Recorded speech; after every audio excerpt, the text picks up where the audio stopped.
এই বর্ষাকাল আসলেই কেন জানি না ছোট্টবেলার কথা খুবই মনে পড়ে। এই বর্ষাকাল আপনাদের কার ভালো লাগে? আমার তো ভীষণ ভালো লাগে, যেমন ভালোও লাগে আবার তেমন মনে পড়লে খুব খারাপও লাগে। কেন জানেন? কারণ শৈশব আমাদের সবারই প্রিয় ছিল। শৈশবটা সবারই প্রিয় ছিল, আমার তো খুব ভালো ছিল শৈশবকাল। এই বর্ষাকাল আসলে এত আনন্দ করতাম, ইচ্ছা হইলে বৃষ্টিতে ভিজতে পারতাম। মানে বৃষ্টিতে ভেজা কি বলবো। 4-5 জন বান্ধবী মিলে স্কুল যেতাম। সেই স্কুলটা ছিল অনেক দূরে, হেঁটে যেতে আপনার 40 থেকে 1 ঘন্টা সময় লাগতো। হেঁটে হেঁটে যেতাম, এরকম সময় বৃষ্টি চলে আসতো, সেই সময় কাছে ছাতাও থাকতো না। তখন কী করতাম জানেন? কচু গাছ আছে না, কচু গাছের বড় বড় পাতাগুলো, গ্রাম অঞ্চলে তো এগুলো রাস্তার পাশে পাশে হয়েই থাকে।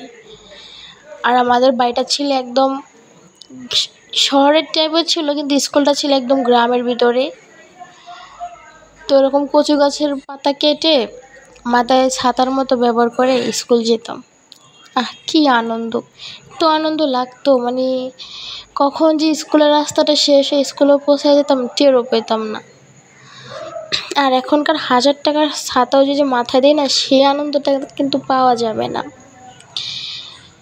1 ঘন্টা রাস্তা হেঁটে যেতাম স্কুলে, কোনো ক্লান্তি ছিল না, কোনো টায়ার্ড ছিল না, মানে এত ভালো লাগতো। আর এখন দেখেন, মাত্র 10 মিনিট বা আধা ঘন্টা হাঁটি, শরীরটা এত ক্লান্ত হয়ে যায়, হাতে পায়ে বল পাই না, এত মানে অসুস্থ অসুস্থ ভাব হয়ে যায়। আর আগে কত কিলোমিটার রাস্তায় হাঁটতাম, কোনো প্রবলেম হতো না। শৈশবটা কত সুন্দর ছিল, তাই না? আর এই বর্ষাকাল আসলে ইলিশ মাছ খেতে যে এত ভালো লাগতো। ইলিশের ঘ্রাণে এক বাড়ি থেকে, মানে গ্রামের আশেপাশে যত বাড়ি আছে সব বাড়িতে ঘ্রাণ ছুটে যেত। আর এখন তো মনে করেন ইলিশ রান্না করতেছি, তাই ইলিশের ঘ্রাণটাও পাচ্ছি না, এরকম একটা অবস্থা। ইলিশ মাছ কচু দিয়ে রান্না করলে খেতে কি দারুণ লাগে জানেন? এখন তো মানে সেই স্বাদ নেই।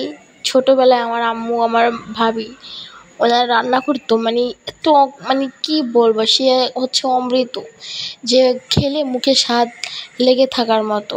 আর এখনকার কিছুতেই স্বাদ যেন নেই, কোথায় যেন সব হারিয়ে গেছে। হারিয়ে গেছে শৈশব, হারিয়ে গেছে সব কিছু।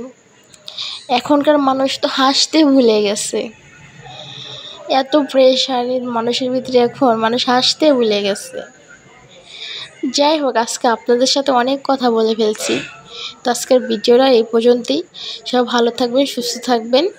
আর ভিডিওটা ভালো লাগে একটি লাইক কমেন্ট দিয়ে করে যাবেন। আল্লাহ হাফেজ।